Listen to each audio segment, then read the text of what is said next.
नमस्कार दोस्तों, स्वागत है आप सबका। मार्केट में एक क्रैश की स्थिति बनती हुई दिख रही है, जहां पे पूरे ग्लोबल मार्केट में काफी ज्यादा हमें गिरावट देखने मिल रही है। और यूएस और चाइना का जो टैरिफ वॉर है, इसके चक्कर में पूरे ग्लोबल इंडेक्सेस में काफी ज्यादा ही लॉस देखने को मिल रहा है।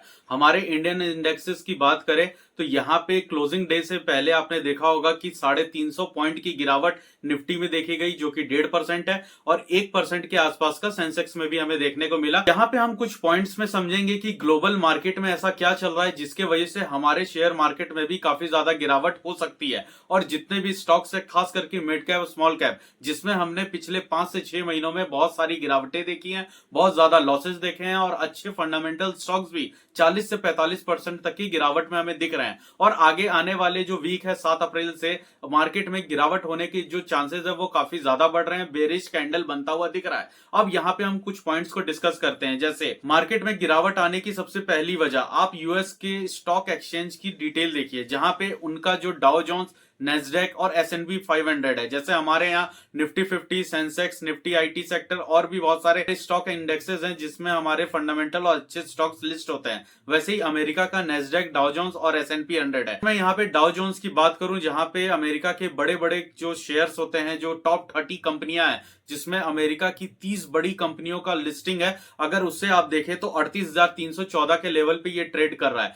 जहां पे पिछले 2 दिनों में एक दिन 3% की गिरावट थी, और उसके अगले दिन मतलब लास्ट सेशन में 5% से ज्यादा की गिरावट आई। दोनों दिन मिलके 8% से ज्यादा की गिरावट है। जहां पे पहले दिन 1550 पॉइंट की गिरावट आई थी उनके मेन इंडेक्स में, दूसरे दिन 2231 पॉइंट की गिरावट थी। अगर दोनों को जोड़ा जाए तो 2 ही दिन में डाउ जोन्स 3781 पॉइंट तक गिर चुका है। अगर हम बात करें नेस्डेक का, तो पहले दिन इसमें 5.5% मतलब 5.5% तक की गिरावट देखने को मिली, और दूसरे दिन में 5.8% तक की गिरावट।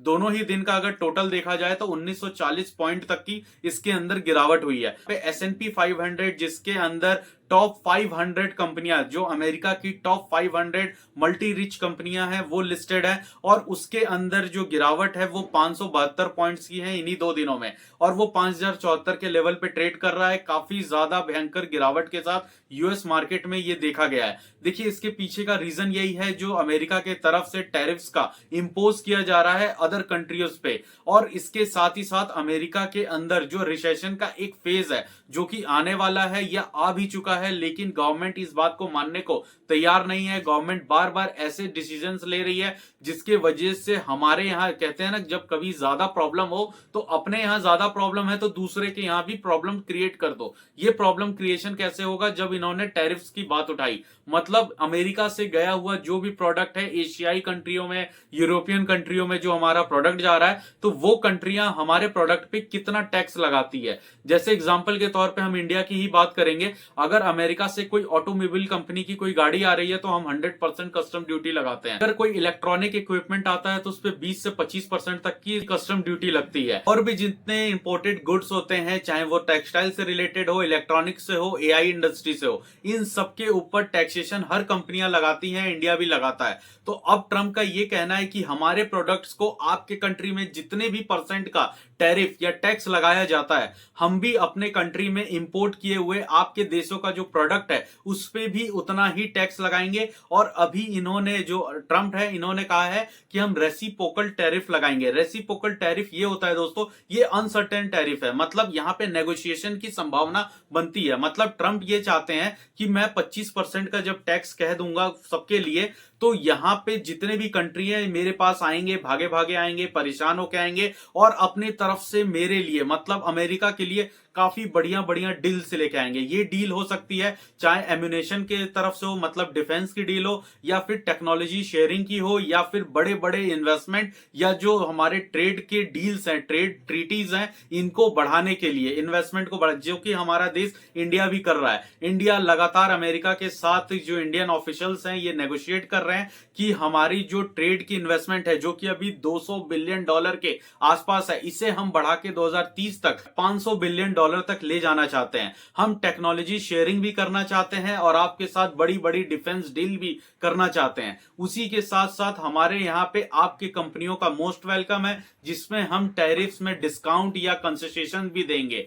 इसी को देखते हुए आपको पता ही होगा कि टेस्ला को भी यहाँ पे अप्रूव कर दिया गया है कि आके आप अपना प्लांट लगाएं और अपनी मैन्युफैक्चरिंग स्टार्ट करे। इसीलिए टेस्ला यहाँ के ऑटोमोबाइल जो बड़ी कंपनियां हैं, खास करके टाटा मोटर्स और महिंद्रा के साथ अपना बातचीत कर रहा और डील को आगे बढ़ा रहा। इस पे मैंने एक डिटेल वीडियो डाला, आपको डिस्क्रिप्शन में लिंक मिलेगा। अब हम यहाँ पे थोड़े और ग्लोबल फैक्टर्स की बात करें। ये जो हमने मार्केट के अंदर पिछले एक महीने में हमारे मार्केट में एक अच्छी खासी तेजी और एक रिकवरी देखने को मिली। ये इसलिए था क्योंकि 5 से 6 महीनों की गिरावट के बाद अब मार्केट डिस्काउंट हो चुका है। अब मार्केट में काफी ज्यादा जो कहते हैं कि खराब ट्रेडर्स थे वो निकल गए।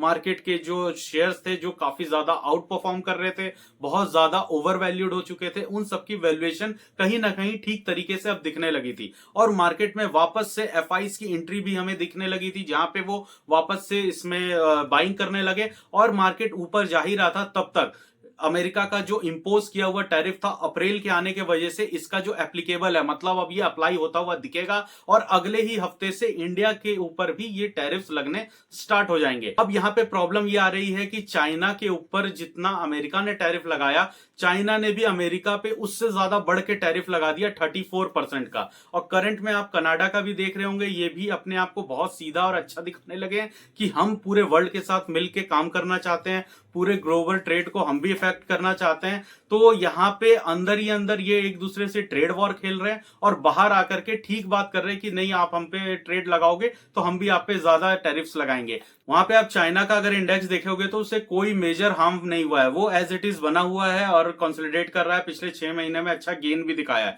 अगर हम कनाडा की बात करें तो ये सिर्फ 10% टूटा है, जबकि इसके भी इंडेक्सेस में पिछले हफ्ते हमने देखा 4 से 5% तक की गिरावट आई है, क्योंकि उसका पड़ोसी देश है, उसे भी प्रॉब्लम होगा। कनाडा के ऊपर सबसे ज्यादा अमेरिका का जो गुस्सा है, जो टैरिफ का इम्पैक्ट है, वो कनाडा का ऊपर देखा जा रहा है। उसके ऊपर और भी फाउंडेशन है कि आप हमारे अंदर यूनाइटेड स्टेट्स के अंदर मिल जाएं, मर्ज कर ले अपनी कंट्री को, और भी बहुत सारे इनके प्रॉब्लम चल रहे हैं। अगर हम America, China, Japan, European country इनके हिसाब से देखें तो इनका मार्केट काफी ज्यादा खराब है। इनके यहाँ महंगाई दर हमारे से ज्यादा है, इनके यहाँ इन्फ्लेशन हमारे से भी ज्यादा है। और जो डिफिसिट की बात है, जो फॉरेन डिफिसिट जिसके वजह से इंडिया को काफी ज्यादा इंपोज किया जा रहा है एशियाई कंट्री के अंदर, वहां पे अमेरिका सबसे ज्यादा डेप्ट लेके बैठा है। तो सारा का सारा प्रॉब्लम अकेले अमेरिका का है, लेकिन सबसे बड़ी कंट्री, सबसे पावरफुल और ट्रेड में नंबर 1 होने के बावजूद अमेरिका का प्रॉब्लम पूरे दुनिया का प्रॉब्लम, यही चीज बन के रह जाता है। यहाँ पे सबसे बड़ा सेक्टर अगर किसी को हार्म होने वाला है तो वो मेटल सेक्टर है, ऑटो सेक्टर है, और गोल्ड और जो ज्वेलरी सेगमेंट है जिसमें जेम्स एंड ज्वेलरी का सेगमेंट आता है,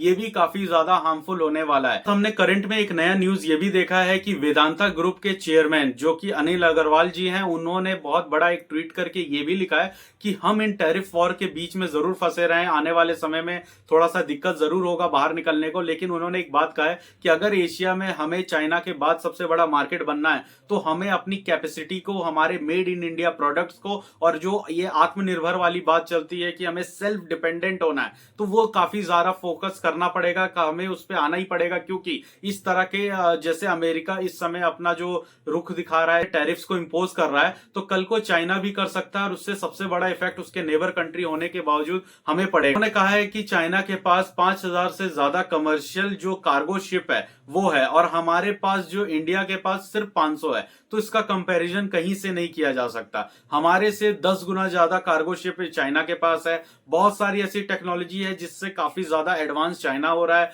और अभी हाल ही में पीयूष गोयल जो कि मिनिस्ट्री ऑफ इंडिया से रिलेट करते हैं, उन्होंने ये बात कहा है कि हमारे यहाँ जितने भी स्टार्टअप्स हैं वो सिर्फ डिलीवरी बॉयज बना रहे हैं। सारे स्टार्टअप्स मिलके छोटे छोटे काम दे रहे हैं। जितने भी यहाँ के वर्कर्स हैं उन लोगों को 15 से 20 हजार तक की ही नौकरी प्रोवाइड कर पाते हैं।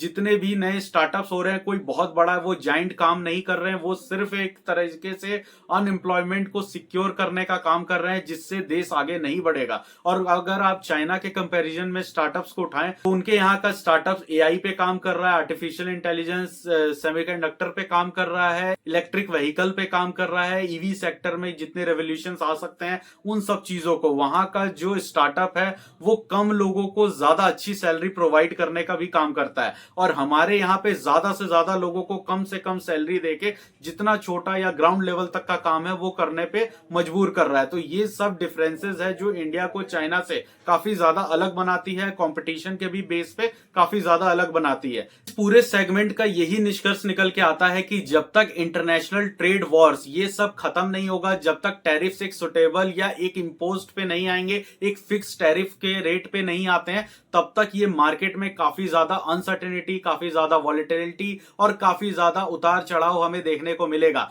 हो सकता है कि इस साल के एंड तक इसी तरीके से चलता रहे। मार्केट को जब भी अच्छा मौका मिलेगा वो अपसाइड मोमेंट दिखाएगा और हर एक खराब न्यूज पे डाउन साइड आएगा। लेकिन हमारा मार्केट ऑलरेडी इन न्यूज़ेस के आने के पहले ही इतना ज्यादा डिस्काउंट हो चुका है कि अब इसमें चांसेस काफी कम है, लेकिन कुछ भी हो सकता है। इस तरीके के ट्रेड वॉर में ये बड़ी बड़े देशें कुछ भी ऐसा डिसीजन ले सकती हैं जिसके वजह से कोई एक पर्टिकुलर सेक्टर काफी ज्यादा कोलैप्स कर सकता है। जैसे ट्रम्प ने कहा था कि हम ईवी के ऊपर फोकस नहीं करेंगे, हम क्रूड ऑयल को और ज्यादा प्रोडक्शन करेंगे, अदर कंट्रीज को हमसे क्रूड ऑयल लेना पड़ेगा और हमने अपना जो प्रोजेक्ट है उसको में जो क्रूड ऑयल का प्रोडक्शन है उसको काफी ज्यादा बढ़ा दिया है। वहीं इन्होंने कुछ दिन पहले यह भी कहा कि स्टॉक मार्केट में कुछ खास नहीं है, मैं इसके तरफ इंटरेस्टेड नहीं हूं, मेरा ज्यादा इन्वेस्टमेंट और इंटरेस्ट बिटकॉइन के तरफ जा रहा है। कल को वो बिटकॉइन से भी अपना ध्यान हटा देंगे तो एक तरीके से जो बार बार अपने कहने पे जो स्वैप करते रहते हैं, जो चेंजेस लाते हैं, इसके वजह से मार्केट एक दो बार ही साइड होगा, लेकिन उसके बाद